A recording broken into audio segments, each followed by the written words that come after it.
وآخر دعواهم أن الحمد لله رب العالمين۔ آپ صلی اللہ علیہ وآلہ وسلم نے اس لیے صحابہ کرام کو ترغیب دلاتے ہوئے یہ بھی فرمایا، تم شاید سمجھتے ہو کہ حج کرنے سے خرچ آئے گا، مال کم ہوگا۔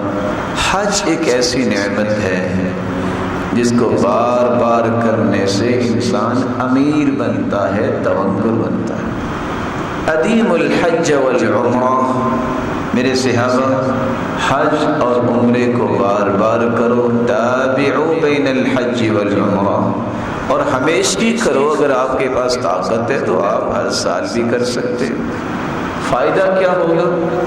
فإنہما ينفیان الفقر والذنوب، بار بار حج کرنے سے كما ينفي الكيل خبث الحديد والذهب والفضة، سونے اور چاندی کو آپ بھٹی میں ڈالتے ہیں، میل کچیل الگ ہو جاتی ہے، خالص سونا اور چاندی الگ ہو جاتی ہے۔ بار بار حج عمرہ کرو گے، اللہ تمہاری فقیری کو توڑ کے رکھ دیں گے، تمہیں امیر بنا دیں گے، اور تمہاری زندگی کے سارے گناہوں کو معاف کر دیں گے۔